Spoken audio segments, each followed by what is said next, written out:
it isn't often explicitly stated. I believe it's almost always implicitly believed by highly ambitious people that it's sort of a waste to build a multi-generational legacy. It doesn't really work anymore. And so it oftentimes isn't explicitly stated, but recently, Alex Hormozi, a lot of you guys are, I'm sure, familiar with him. He just explicitly said it. And it sort of started a discussion. And I wanted to get Riley and Chris, your guys' take on this, and then kind of dive into some thoughts that I've been having on this area. So I'll just kind of frame this up. So Alex tweeted out this: your great great grandchildren probably won't have your last name, look like you, or even know your name. And if you dedicate your entire life to helping them, you might as well just help other people now and enjoy the benefits now. Better to live your legacy than leave one.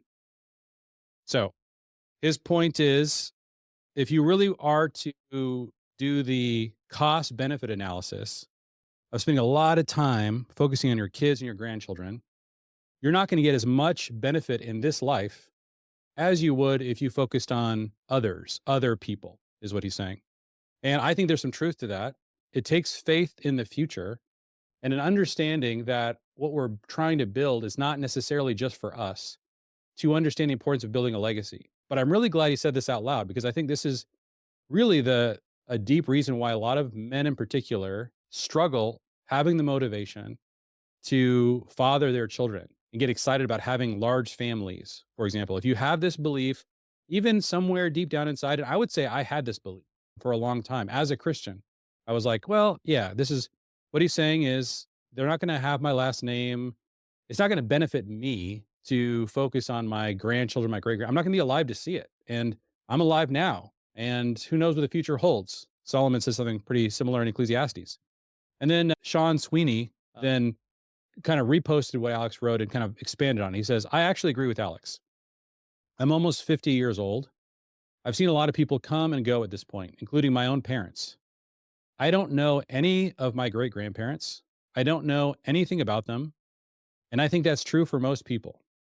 I think when you die, your immediate family misses you forever.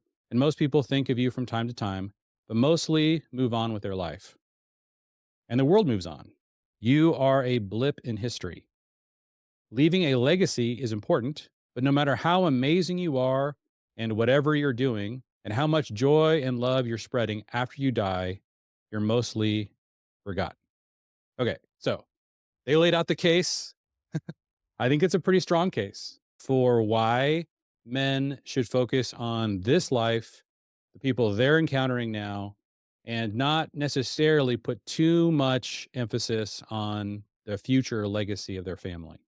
I'll start with you, Chris, and then go to you, Riley. I'm curious what this stirred up for you guys. So, and then we'll kind of unpack this. Yeah, it's the cultural norm right now. I mean, like you said, they're just explicitly saying what everybody already feels and believes about this topic. The initial thing that stirred up for me was actually in relation to vision. Last night, I was at a birthday party we were throwing because we have two boys, three boys with February birthdays, and one of their cousins is a February birthday. So we did a big family thing last night. And I was talking to my brother in law about what he's been reading lately. And he just finished this like 600-page David McCullough biography on John Adams. And it's like a Pulitzer Prize winner. And he's just describing some of the big takeaways from it. One of the big ones was that he had this huge future oriented vision. Like all of these guys who went through the Revolutionary War and actually helped orchestrate what we now have today in the United States, they sacrificed tremendously for you and I. They were thinking about us, generally speaking, with everything that they were doing. So much so that John Adams ended up spending something like 8 or 10 years separated from his wife as he was the ambassador in France.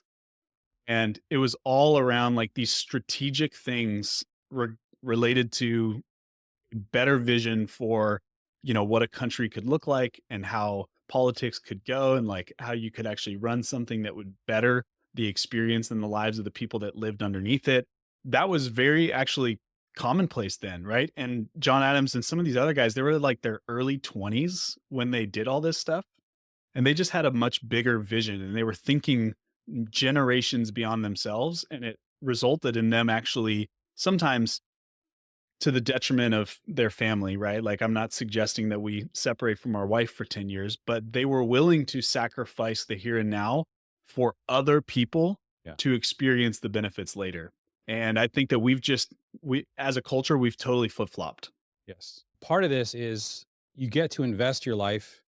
You're going to die. It is one of the things these guys are saying. And as the second guy, Sean, mentioned, he was almost 50 years old. And so at that point in your life, when you start getting to that midlife point, you start to calculate, make this calculation about, okay, what exactly am I investing in that's going to last beyond me? And I think a lot of guys that decide, that say the stuff that Alex and Sean are saying in this, oftentimes at that point in their life, there's usually some kind of reason why they don't have hope in their own family. I don't know if that's always the case, but I'm always a little suspicious about that.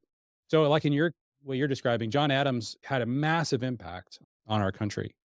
But he also left us John Quincy Adams, his son, who then became president. That's a big deal. You can do both and you can bless the world. Billy Graham, who was an incredible evangelist, but he also left us Franklin Graham so that his legacy continued through his son. These are important things to trace and to see. We're watching this right now. Bobby Kennedy was, you know, sadly assassinated right at the prime of his life, and now his son is really carrying on a legacy for him. Like these are not this like it's important not to just lump these together as like one thing and say, okay, there's this thing called legacy, and you can either build a legacy by blessing other people, or you can build a legacy through your family.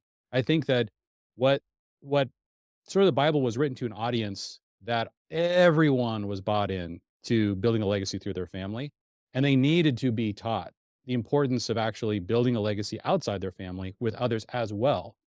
Now we have kind of this opposite, really confusing problem, which is that people are being actively taught. And if they are even not being taught, their intuitions are telling them they're better off building a legacy primarily through others. And that causes men, I think, to underinvest in family. And I think that it's really important that these two values not be attacking one another, but we start to understand the importance of both.